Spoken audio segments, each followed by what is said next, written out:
Welcome to Wednesday. It's the 6th day of November, 2024. This Day Weather podcast brought to you by Converse County Tourism. Douglas and Glen Rock, Wyoming are bustling with action this holiday season. Plan your excursion, including fun activities, beautiful downtowns, and historic treasures. Learn more at conversecountytourism.com. Well, you might be wondering that after just getting spoiled. Now all of a sudden it's feeling like, well, winter out there. Here's a shot from last night in Colorado Springs of the heavy snow coming down with the Pacific storm coming on in. There's quite a bit to sort through here this morning because this same storm that's producing snow for many areas of Colorado, northern New Mexico, and parts of the high plains early today is going to be the same system that's going to come back Friday and Saturday. So while there will be some snow showers and flurries in the southern parts of Wyoming over near the mountains, main action is going to be more in those states listed there. As we go into tonight and tomorrow, we're going to see this storm get cut off from the main jet stream and go down and sit for a day or two in the desert southwest, getting itself reorganized, getting its act together again. And then as it remains cut off from the jet stream, it is going to start to do that wobble, and this wobble makes weather forecasters pull their hair out because it's the edges of the track of the storm where your forecast can go from dry to several inches of snow, or your forecast could go from several inches of snow to dry. But if you're underneath the track of the storm, you need to watch it very carefully. It's going to be a significant one, as it is going to tap into deep moisture because it sits for a couple of days. It's able to entrain moisture into it. And it's also going to be producing upslope along and east of the Continental Divide. So any slight change, we're talking a change of 10 to 20 to 50 miles on the track, is going to make a large difference for you on the edge of the storm. Underneath the storm, it's going to be a significant one. Livestock interest, especially in Colorado, western Kansas, southwest Nebraska, maybe even into central areas of Nebraska, depending on the track of the storm, and maybe even eastern Wyoming. You got to pay attention to the system depending on what the wobble does as it moves in. But ahead of the clouds yesterday evening, a beautiful shot of the crescent moon over Lake McConaughey. And the satellite and radar shows what's going on this morning. You can see this area of snow over Colorado, some showers over Nebraska, southwest areas of Kansas.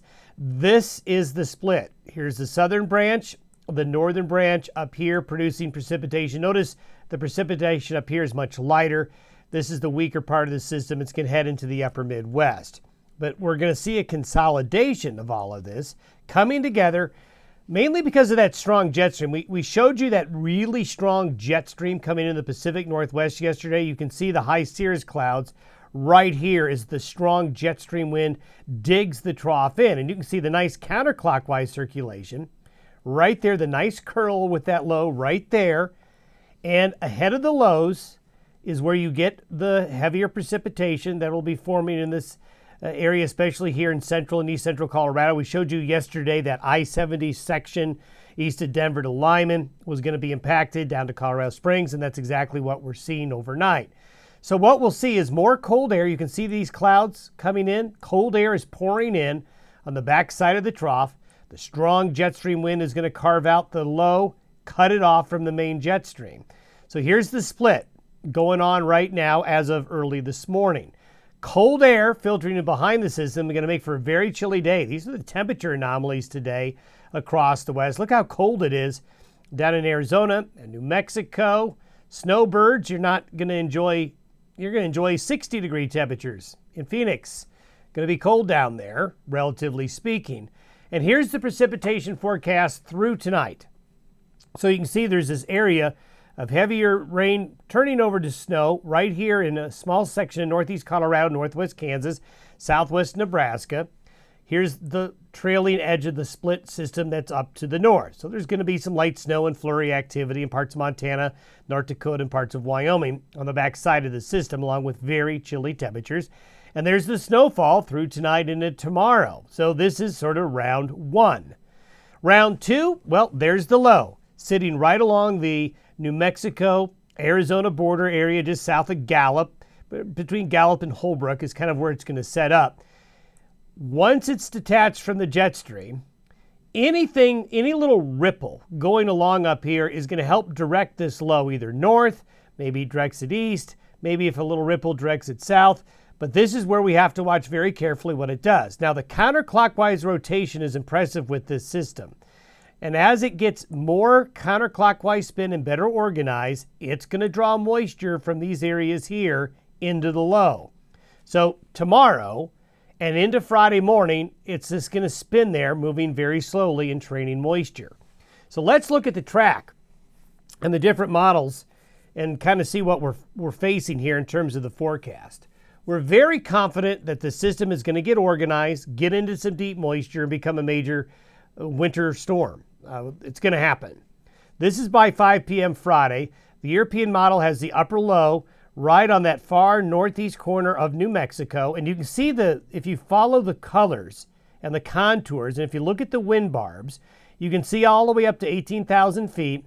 The winds are upslope into the front range of the Rockies, and they're coming upslope into the high plains. And the Gulf of Mexico is open. So it's going to be in training moisture. So this is the European by 5 p.m. Friday. This is the European by 5 a.m. Saturday. So when we take a look, see how it's jumping more to the north-northeast instead of the northeast or the due east. So that's Friday 5 p.m., Saturday, Saturday morning. So Friday 5 p.m., Saturday morning. So this track is a little more north. It's a little more west. Now, you might say, well, that's not going to make much of a difference. Well, I tell you, it will make a huge difference in this arc right here.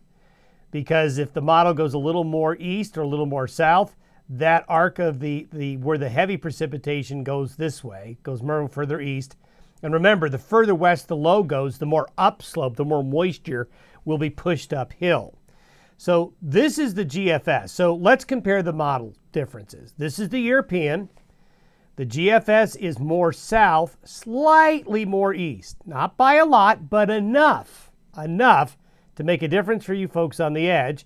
This is the Canadian model, similar to the GFS model. So you might look at that and say, well, the models are in really good agreement. Well, they are in the terms of intensity and the general placement.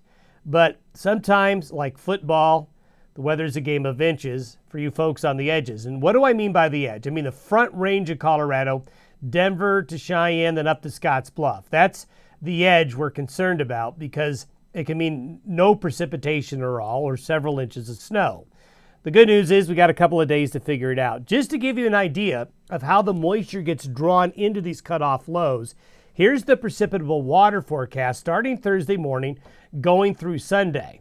So you see the blue there over Texas and Oklahoma getting drawn in, the counterclockwise spin, and you see the blue and especially the purple.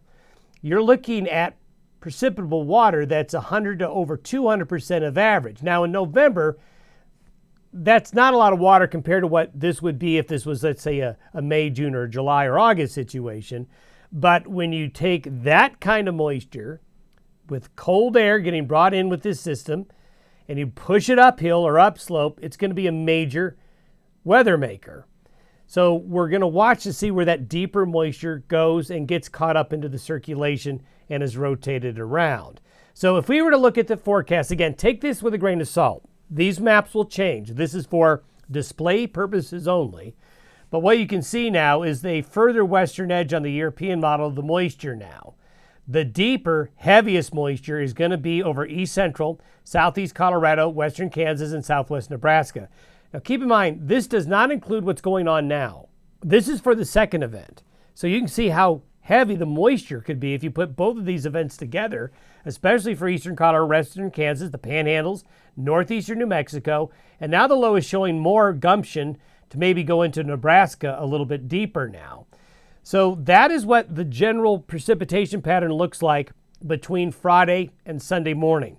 Snowfall looks like this as well. You can see it could be very heavy snow, especially along this axis here. But now we're seeing snow getting pushed further west. We'll just have to see because there's going to be wobbling. The wobbling of this low is still likely to occur. And this could all end up going this way tomorrow. So keep that in mind. We're just going to watch this day to day and keep an eye on things.